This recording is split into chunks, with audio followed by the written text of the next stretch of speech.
Welcome, everybody. Today's guest, Mr. Scott Berdahl, prospector and geologist, CEO and director of Snowline Gold Corp. That's SGD on the CSE.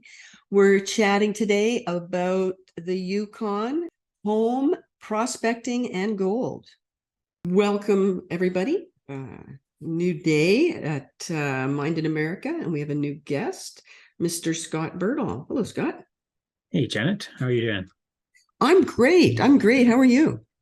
Awesome. Yeah, happy to be up here in Whitehorse and happy to be on the podcast. Well, it's great having you on the podcast. We've known each other. I don't know how long we've known each other. Over 10 years? Yeah, it's been more than a decade now. I think I first met Bill in probably 2009.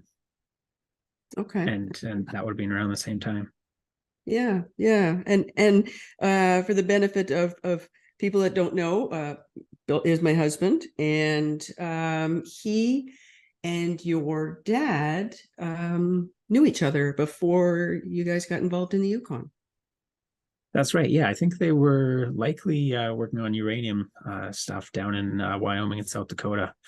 Yeah, obviously Bill has put together some impressive things in that space, and then the next step, the evolution was gold in the Yukon. Yes, I brought Bill up when I was dating him, thinking that I'd already been working outside of the territory and I was gone. And I met this guy that absolutely loved the place and insisted on staying. So after dealing with the letdown, it was a great time. It was a really great time. Awesome. Well, we're certainly happy that you dragged him north. So here's a funny story. The first time Bill came up to visit me in the Yukon, we went to Skagway for the weekend, which is what everybody does. They go to Alaska for the weekend, right? Yeah. And we stopped to take some pictures along a lake.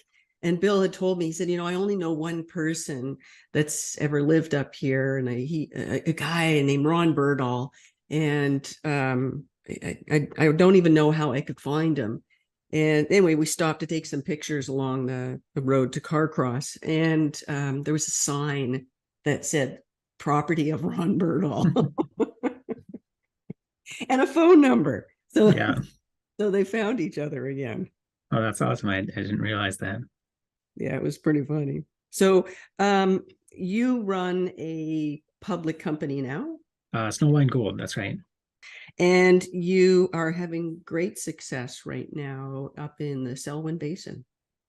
Yeah. No, it's been great. And that actually comes out of the prospecting work that my father and I have done over the years, starting with his work in the 80s and dragging me out into the bush as a little kid, and also really almost propelled by, like, rocket propellant by Bill's addition back in 2010 to that project, to what's now Snowline's flagship project. And we launched Snowline out of various private prospecting assets that we'd been essentially unable to sell over the doldrums of the past 10 years, but that looked, they were just too good not to continue to push forward in some way. And so public vehicle ended up being the best option, and we ended up gathering investment to give these targets a try, and they've panned out in a very big way with a pretty exciting discovery, particularly at our Valley target on the Rogue project. We're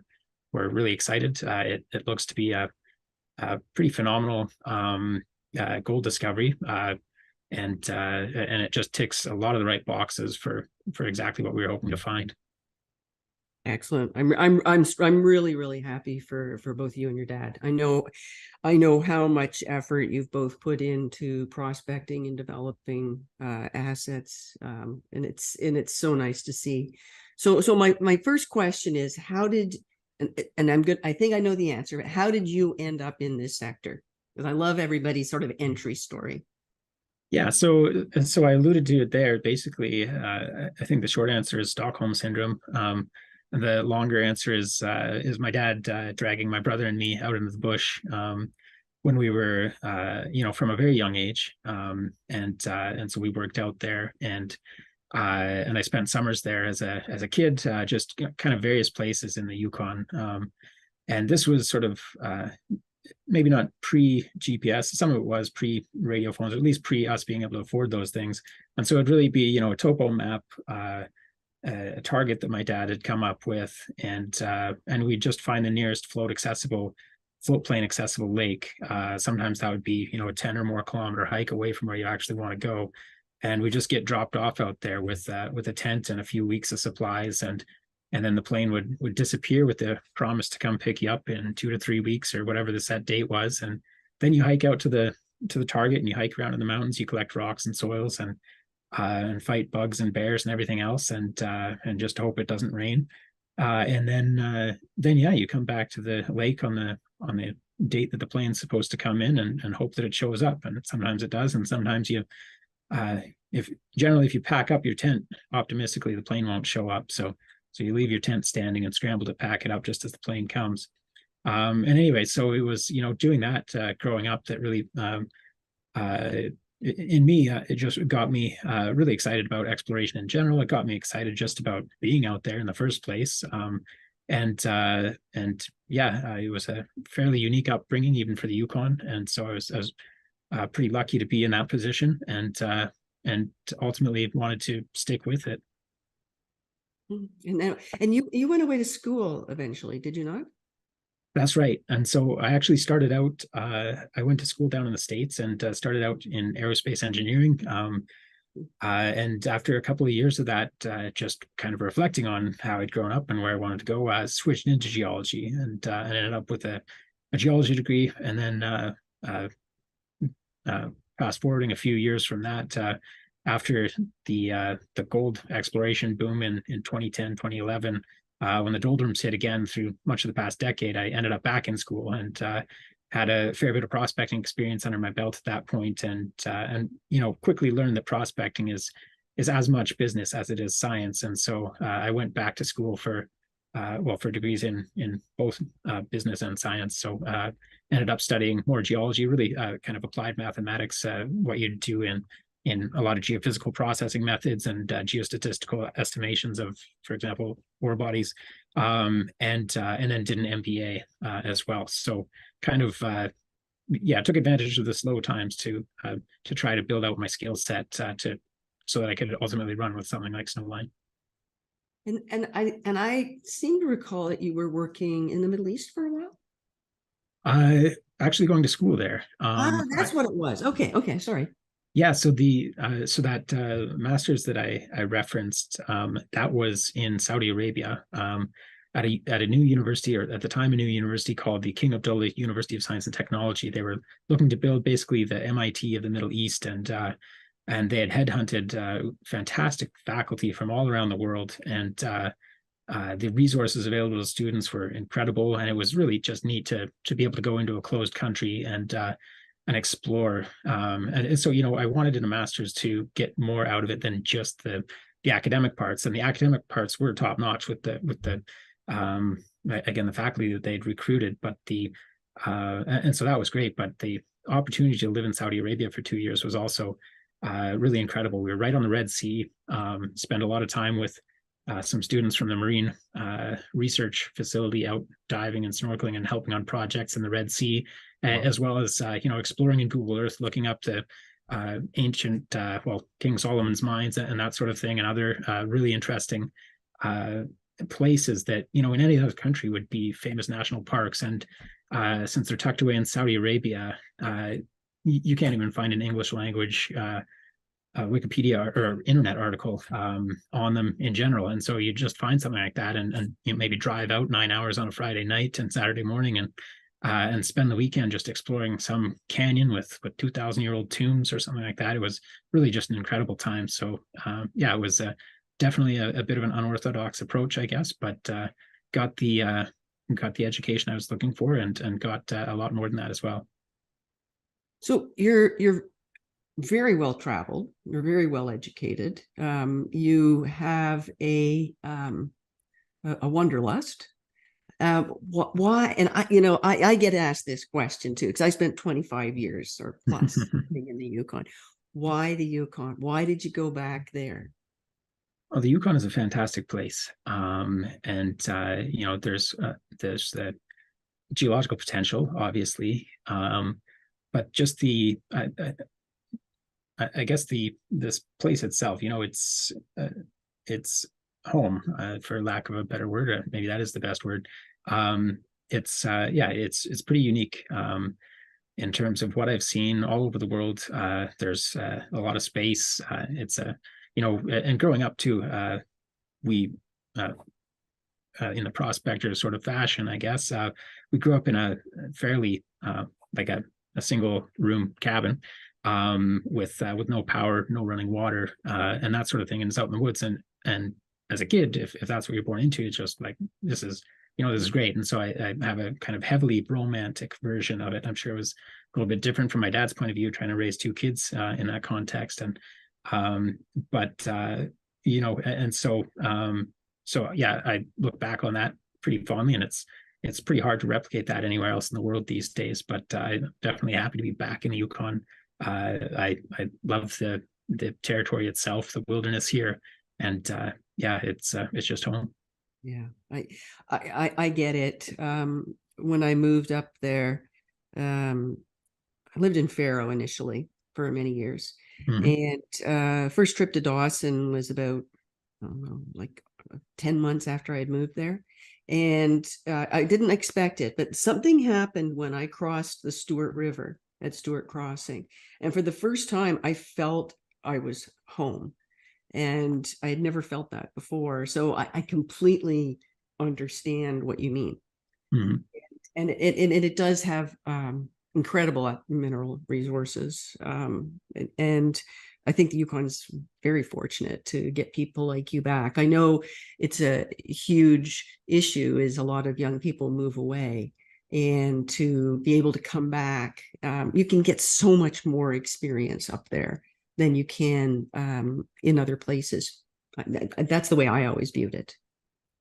Yeah, no, I think so. And I think there is a mentality among especially kids growing up here, and my class and generation is no exception to that, where you're kind of expecting to go out into the world and do big things out there, and that if you move back, it's kind of there's a little bit of a stigma on it, that like, okay, a bit of a failure to launch, or that sort of a thing. But like you say, at the same time, you have people just running here from Ontario and other places who come up here and their jaws are just on the floor as to how nice it is and how many opportunities are available and that sort of a thing. And so, yeah, the kind of local exodus is, I think, if you put more of a lens to it and just get out of the pressures that you might face in terms of high school social perceptions or something like that, it's and it's a great place to be, and it makes a lot of sense to come here for the opportunities that the Yukon has at hand.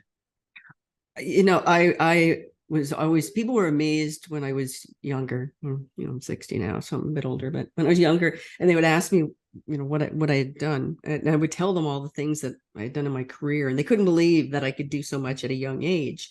Well, you get so much opportunity in a district like that, and look what you're doing with the public company right now. It's phenomenal. So, a question: are you a prospector or a geologist?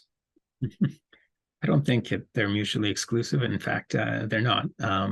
So I'd put myself in the middle of the Venn diagram, I guess. Although I do get, I guess my back gets up a little bit subconsciously when someone just calls me a geologist. So maybe on the side of the Venn diagram, still in the middle, but I'd place myself closer to the center of the prospector circle than the geologist circle. And I think it really just comes down to your motivation and your drive for what's kind of igniting your passion to be there. And if it's, geologists are, and again, there's a huge amount of overlap, but geologists are probably more driven by the science, and it's a very interesting field to be in. Whereas prospectors are also entrepreneurs and driven by the opportunities and the potential that you see there. And so there's no reason that you can't be both. And I definitely get excited by both sides of the coin, but at the end of the day, I don't think that I could sit there working for a company just as a geologist for an entire career. So that's actually, I lasted about a summer after I got my geology degree, not even the full summer, and was back into prospecting. So definitely more on the prospector side. Oh, prospectors are interesting people. And I'm married to one, so I can talk about it. A geologist and a prospector who says he's a prospector, but love of the land, huge, right? Yeah, absolutely. And that's something, not to try to steer the conversation to Snowline or anything, but that's something that I think is important in the DNA that we're trying to infuse into Snowline is, it's, yes, we're driven by the opportunities here, but I think this extends beyond myself really into a lot of the key members of our team, is just that we do love being out there, and we do want to build a company around that sort of philosophy that, the love of the land is a big thing and a critical factor. We're exploring out where we explore in part because we like being out there, and we don't want to explore irresponsibly and to develop irresponsibly out there. So that really underpins a lot of the approach that we take as we explore and as we move things forward out there. I think that's a really important discussion point, because living in the US now, a lot of environmental NGOs, a lot of them are based in the cities, and I don't think there's a real appreciation either with the groups or sometimes with the public that when you are in this industry as a prospector, geologist, whatever, you love the land. So you, of course, are going to take care of it. You have so much more connection to the land than groups that are not there. It's your bread and butter, right? Yeah, exactly. And really is the connection to the land that answers your earlier question as to why I'm here and why I'm doing what I'm doing. I think that answers multiple of your earlier questions on how my trajectory took shape. I love being out there. I love exploring. It's because I love the land. Yeah. So tell me about Snowline and how far you've come along and where you're going. Because I know you've had the company for a few years and you've made some great discoveries. Maybe just a little background on where you've been and then where you're going. That sounds good. So, just a little bit more on kind of the prehistory of the company. We launched in March of 2021. So we're just over 2 years old now. And we'll be entering into our third field season as a company in about a month. And but prior to that, so again, this comes out of a whole bunch of projects that my dad initially, and then my dad and I worked on, as well as my brother, although he didn't get Stockholm syndrome quite as bad as I did, and managed to get away. We in around 2009, as I mentioned, when I first met Bill, my dad and I had been prospecting out in this area called the Emerald Lake, or the Rogue Plutonic Complex, and that's now Snowline's flagship project. But we saw this whole suite of, or series of, intrusions out there that had a lot of anomalous gold geochemistry coming off of them. They had some interesting historical work done, but very limited historical work. And I'd just taken a short course that Craig Hart was one of the teachers in. Craig Hart, of course, is now Snowline's chair, but also he is a fairly well-known, world-renowned researcher on certain types of gold deposits, including reduced intrusion-related gold systems. He basically wrote the book, or one of the co-writers of the many papers on these kinds of systems. And so, he had talked about these in this roundup short course, and I just remember looking at the slides that he put up for this Mike Lake kind of Ida Oro area, Brewery Creek area, and looking at the place that we were exploring in. And I think I just put that slide up next to the mag data with the geochem from where we were, and my dad took that slide and showed it to Bill, and Bill, I think, jumped out of his chair. I don't know what he did exactly, but next thing we knew, we were out there staking full on. He gave us a wonderful, very fair deal in terms of allowing us to build on our idea and go stake the claims that we wanted to stake, and rolling them into an option. with Golden Predator, and so that was fantastic. And really, I think there are so many people to credit in this discovery. I was kind of thinking, like, who made this discovery? And really nobody did, and all kinds of people did. And Bill is one of those people. Because he took the swing on seeing seeing that side by side, seeing the data, seeing what was staring us in the face. And he put the resources in to give it that first initial shove. And so we got a big land position from that. Unfortunately, in the interim, we had to let a lot of that drop, but Snowline has now picked it back up. And he did the baseline work to basically a really intensive stream geochem program that picked up on a lot of anomalies like Valley, which at the time wasn't on any government geological maps. I'm not sure that it is yet, but it will be.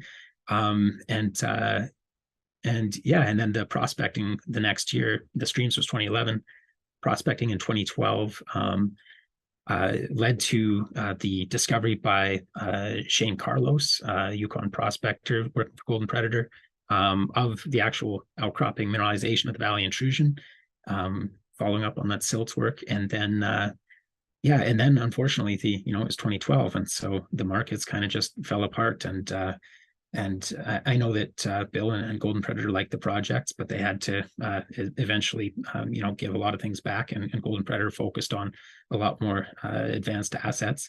And as I mentioned, we kind of held on to what we could, but there was a time when we basically just had a couple of postage stamp claims over part of Valley, and a couple more on the initial target that we were exploring called Gracie. That was effectively it. And so, but without that first kick of the can, we wouldn't have had what we had to go on when we did launch Snowline. Valley was high in my mind, and I just had a serendipitous run into to Shane Carlos, and he was, "Oh, anything going on with that Valley? That's one of the best things I've ever seen." And by that point we had restaked a whole bunch, and we're keen to get back out there. And I think we might have even been doing work on it at that point. But all that's a very long-winded kind of preamble to that's where we were. I couldn't, despite those results, despite what Golden Predator had found out there, I couldn't give these things away. And I was actually trying to, saying, take it, run with it, maybe a third or fourth year option payment and an NSR or something.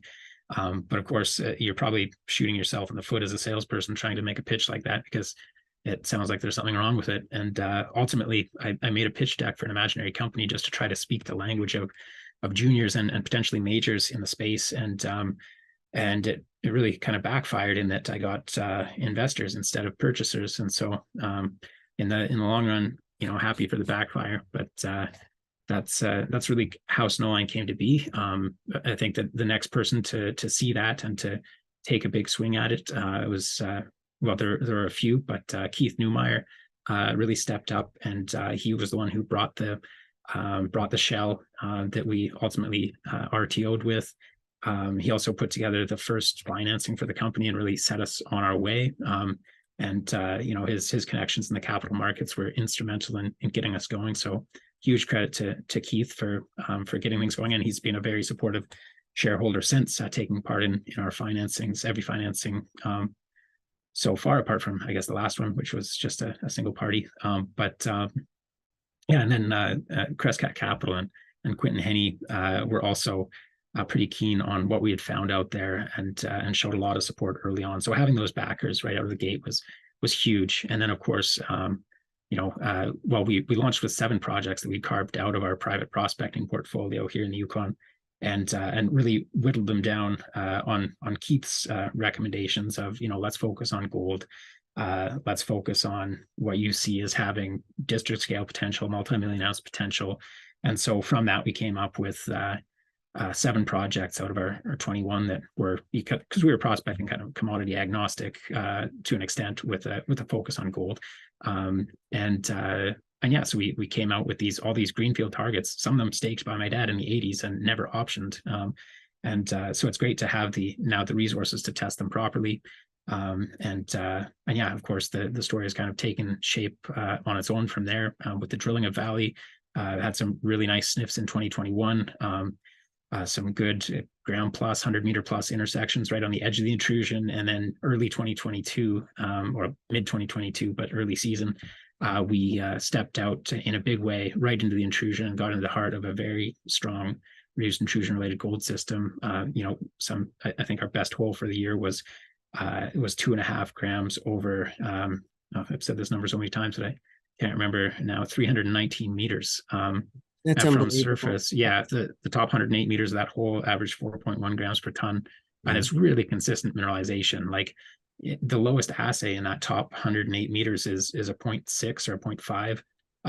And there are only, I think, 5 samples within that are below a gram.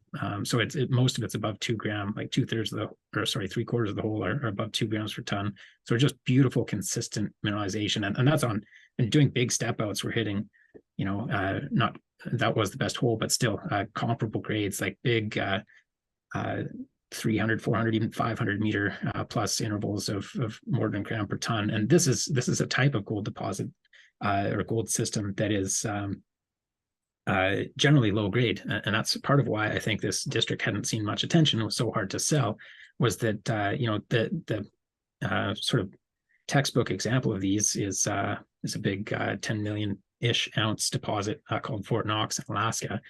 And it's very low grade. Their head grades starting out were, I think, 0.93, and they're now down at around 0.3 grams per ton gold with in a gold only system. You're on trend with Fort Knox?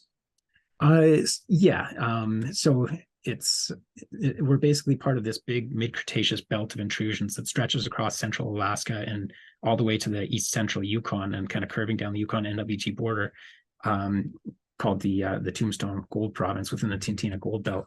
It related to a big subduction event in the mid-Cretaceous that generated these intrusions. So it was the same event happening over that large scale. And then the Fort Knox has been kind of truncated by the Tintina Fault, which moved it a few hundred kilometers up into Alaska and out of what would otherwise be, I guess, the Dawson City area today. I remember that news release where you put out that continuous mineralization. That's just, you just don't see that, right? Yeah, like that was, I'm exceptionally happy for you and your team. But what a great result. It was unbelievable, especially the first. We had other holes like that, and the first hole that came back with that kind of tenor of results was hole 7. And yeah, I remember opening the assay sheet, and unfortunately I was just working by myself in this office, and you just scrolling down and kind of no, I'm not really reading this alone. Heart rate kind of going up, and you're rechecking, like, this is the gold column, right? And just seeing these numbers on page after page of multi-gram gram plus stuff, I was just like, what is going on here? That was tremendously exciting. And a moment I'll always remember. But it was too bad not to have anybody to high five at the time. But the team was certainly pretty excited when somebody's there. Whoa. Yeah. Hey, Scott, it's been great talking today. I want to end it on that note because it's just such a high. I just want people to be left with, they've got to go check this out. Go to your website, your symbols SGD on the CSE. What's your website and Twitter handle, all that? That's a great question. Website, it should be snowlinegold.com, is snowlinegold.com. Twitter, if you look up Snowline Gold, you will be hard-pressed not to find us. I'm still not, if anybody asked for my Twitter handle, I probably couldn't repeat it. So Snowline Gold. Best of luck. When do you go out in season? When do you start? We're looking at opening up our camp right in the middle of May, so less than 4 weeks away. Nice. Well, I wish you a great season full of great success. You'll be doing a lot of drilling this year again?